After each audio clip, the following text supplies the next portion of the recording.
This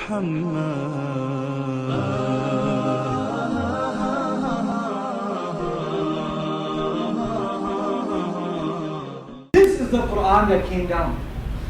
And this is the Qur'an that jinn would just kind of hear and would be baffled by. But this is the same Qur'an that Abu Lahab would hear. And Abu Jahl would hear. These people, Walid ibn Mughira would hear it. Nothing would change. They wouldn't be budged.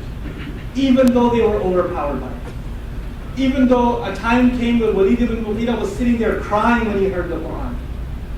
A time came where a bunch of mushrikun were listening to the Qur'an being recited and the ayah of sajda came and the mushrikun fell into sajda. They couldn't help themselves. They couldn't help themselves. The question then is, if the Qur'an is this powerful, if it's this incredible, is there a distance, a gap between me and you and the Qur'an? Is there a gap? Why am I not feeling this book? Why is it when Taraweeh is happening and the Imam is reciting the Qur'an, I'm waiting for the ruku'? That's a problem. That's not a good thing. How many rak'ahs? Is it 8 now, or is it 10, or is it 14? Where I lost count. God, was that the first rak'ah or second rak'ah? There are people standing in salah and they're going, there's a problem. This book deserves better. Especially from the people who claim to believe in it. Who believe this is the word delivered by Jibreel alayhi salam from Allah azze wa jalla.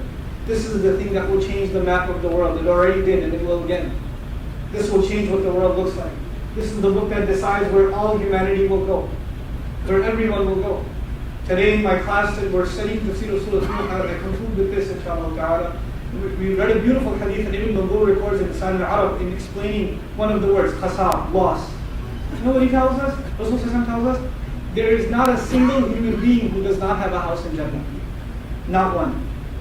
There is not one person, Muslim or Kafir, everybody has a house in Jannah. The difference is the believer will go to Jannah. He's going to go to Jannah and he's going to have a house, and he has a family too. Everyone has a house and a family in Jannah waiting. The only difference is the believers will go and get their house and they'll go and have their family.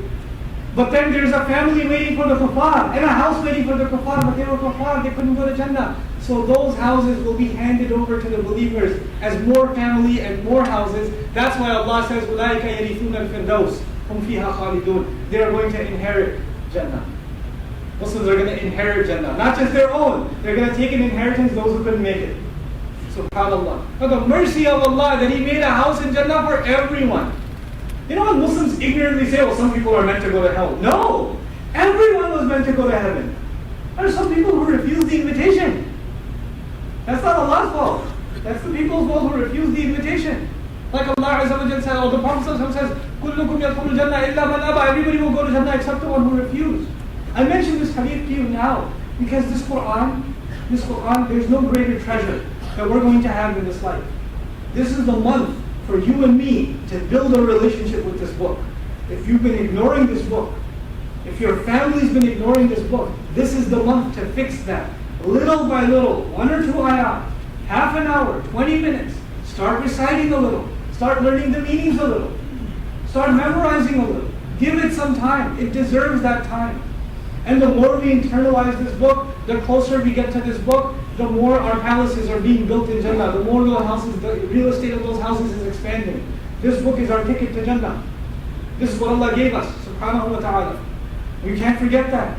And we can't get lazy about it. I know 10 days, get to the 10-day mark, the masjid starts getting a little more empty. Fajr starts getting a little less, Oh, it's just 10 days. You should be saying it's already 10 days. That's what I should be saying, that's what you should be saying. Let's start today like it's the first day of Ramadan. Let's do that. Let's be as happy about Ramadan as we were the first day. And let's kick ourselves a little bit and put ourselves into gear.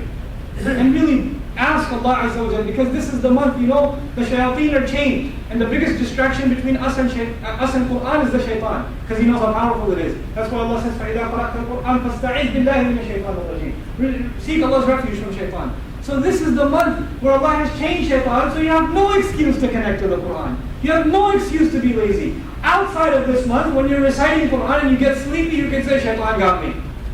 What are you going to say this month? That's all you, brother. That's all you, sister. That's all you. So Allah Azza wa Jalla will ask us about the gifts that we've been given. What about the biggest gift humanity was ever given? May Allah Azza wa Jalla bring us closer and closer and closer to this book and reward us for every second of an attempt that we make to get closer to His word. May Allah Azza wa Jalla increase us in our knowledge, in our practice, in our commitment, in our love, and our appreciation of the book of Allah and the sunnah of His beautiful messenger sallallahu alayhi wa sallam. Barakallahu li wa lakum fil Qur'an al-Hakim wa nafa'ani wa iyyakum bil ayat wal dhikr al-hakim.